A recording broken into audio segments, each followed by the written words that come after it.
Good morning. If you're meeting at one of our Agape host homes this morning, you probably know by now that our church is in a situation that most churches don't want to find themselves in. We have just left the old building and we're waiting for the new building to be renovated. So we don't have a place to be in. We are sort of like Israel in the desert. After they left Egypt, they had to go to the promised land, but they had to spend this time in the desert. Some people may find that as a problem. They may think that this could destroy our church.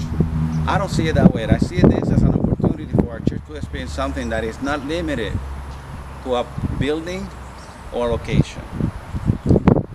I grew up attending church most of my life.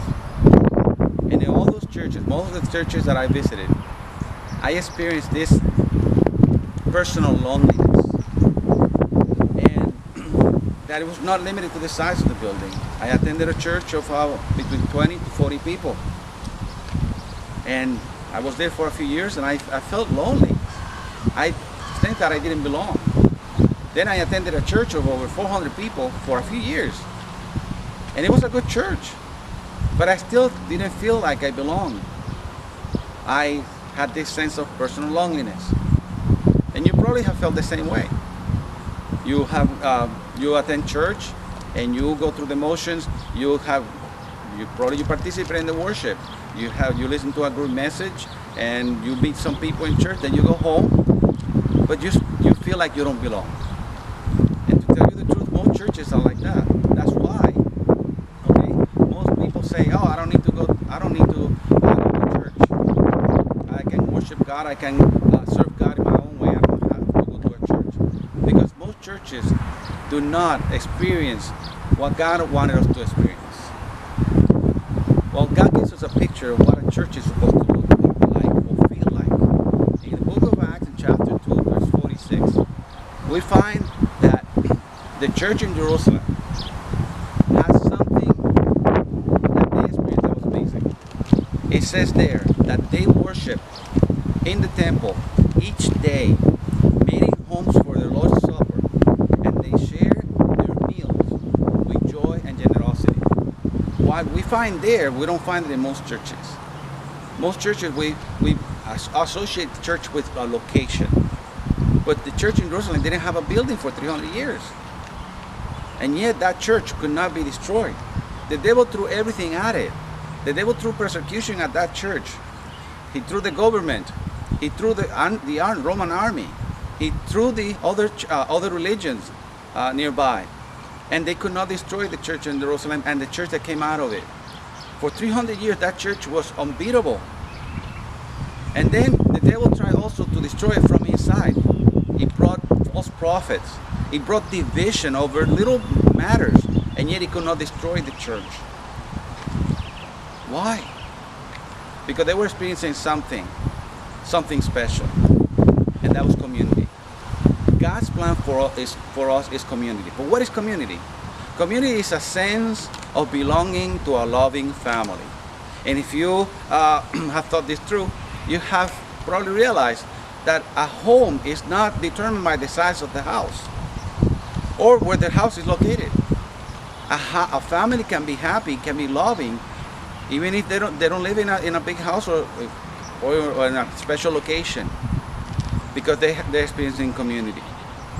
So what is community? Community is the sense of belonging to a loving family. And God has always wanted that for us. God wanted that for the church. So what did the devil do? The devil realized that they could not destroy the church from outside or from inside. So what he did was that he had the government help the church.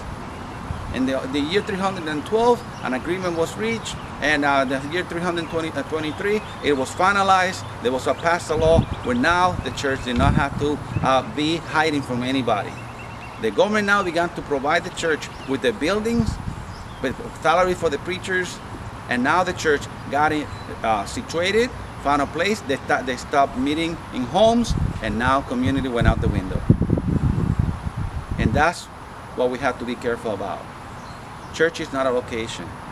Church is more than that. Church is community. But why don't we experience it? Why don't we experience community? Let me tell you why. Because most people that attend church, they see God and church as a disconnect. They don't connect God and church. That's why, like I said before, some people, they think that they can serve God without going to church.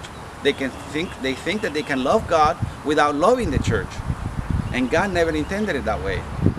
God intended the two of them to be together, God and the church. You cannot show love God without loving His church. Okay? And you cannot love the church without loving God. So you have to connect the two. But the church is not a place. It is a community.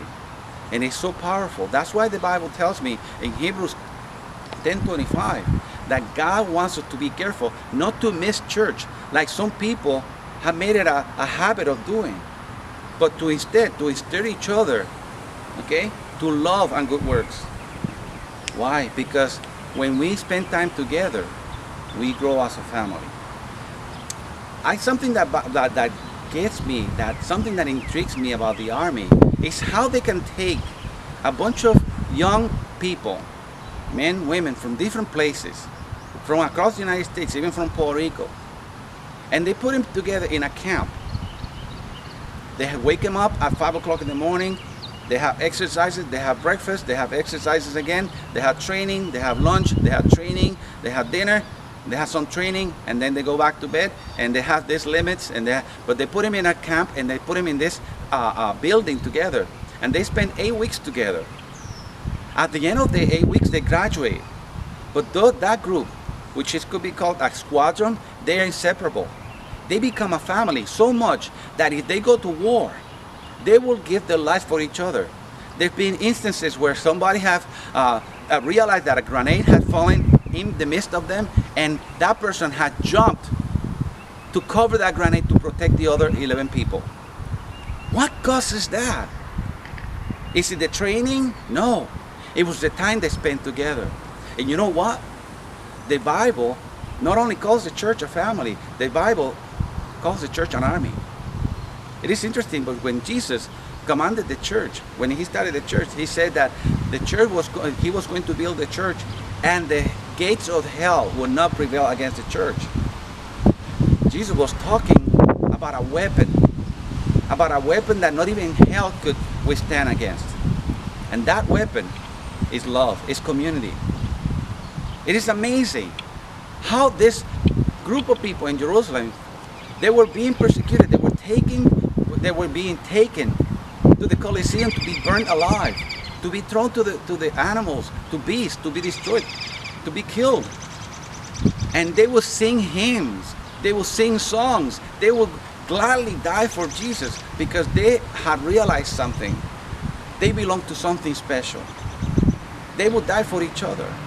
And that feeling, that sense, intrigued the people in the audience, in the bleachers, so much that a lot of people in the bleachers became saved.